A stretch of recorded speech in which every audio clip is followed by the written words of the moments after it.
এবং একটা মৌলিক সংস্কার প্রস্তাব আমরা পেশ করেছি। এর পাশাপাশি জনসংস্কার কমিশনের ক্ষেত্রে কি ক্ষেত্রে নাগরিক সেবা নিশ্চিত করা যাবে তার কতগুলো 9টি প্রস্তাব আমরা পেশ করেছি। সেগুলো নিয়ে আলোচনা চলছে। এখনও পর্যন্ত যেগুলো নিয়ে আলোচনা হয়েছে আমরা শুধু সেই আলোচ্য বিষয়গুলো আপনাদের কাছে তুলে ধরতে চাই।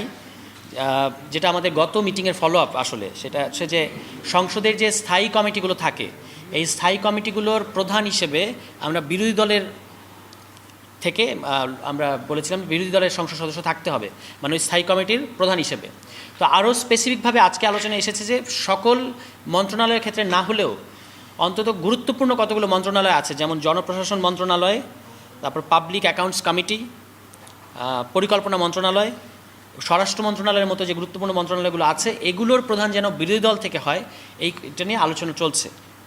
70 অনুচ্ছেদ নিয়ে আমাদের এর আগের যেটা পজিশন ছিল আপনারা জানেন যে আমরা বলেছি যে সরকারের স্থিতিশীলতা এবং সংসদ সদস্যদের মত প্রকাশের স্বাধীনতা তথা দলের বিরুদ্ধে ভোট প্রদানের অধিকার, এই দুটোরই পক্ষে আমরা অবস্থান নিয়েছি। যে কারণে আমরা তখন বলেছিলাম যে অর্থ বিল এবং অনাস্থা ভোট বাদে অন্য যে কোনো ক্ষেত্রে যে কোনো সংসদ সদস্য দলের বিরুদ্ধে ভোট দিতে পারবেন।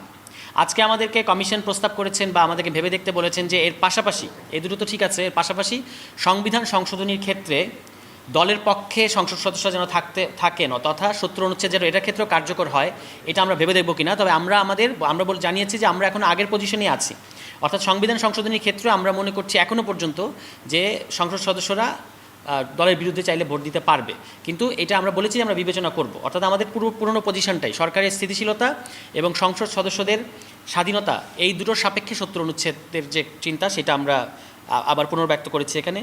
সুপ্রিম জুডিশিয়াল কাউন্সিল এবং এটার আওতা, এটা কি কাজ করতে পারে, কি ধরনের বিচারিক ক্ষমতা তার থাকবে, এইগুলো নিয়ে সুপ্রিম জুডিশিয়াল কাউন্সিলের প্রসঙ্গে আলোচনা এসেছে।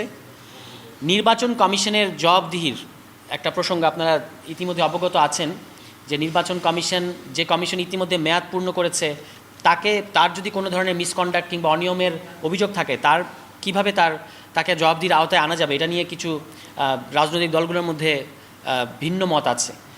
সংসদীয় কমিশন প্রস্তাব করেছে যে সংসদীয় কমিটির মধ্য দিয়ে এটা তদন্ত করা হবে। অনেক রাজনৈতিক দল মত প্রকাশ করেছে যে এতে করে রাজনীতিকীকরণ ঘটার একটা বিপুল সম্ভাবনা আছে। আমরা বলেছি যে অবশ্যই নির্বাচন কমিশনকে জবাবদিহির আওতায় আনতে হবে।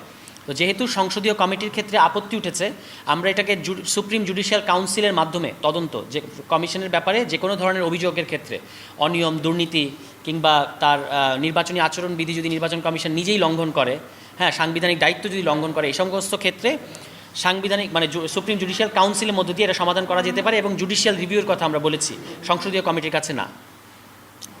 তাহলে যে আশঙ্কাটা রাজনৈতিক দলগুলো করছে সেটা থেকে মুক্তি পাওয়া যাবে। সংবিধান সংশোধনীর ক্ষেত্রে গণভোটের প্রসঙ্গ নিয়ে আলোচনা হচ্ছে।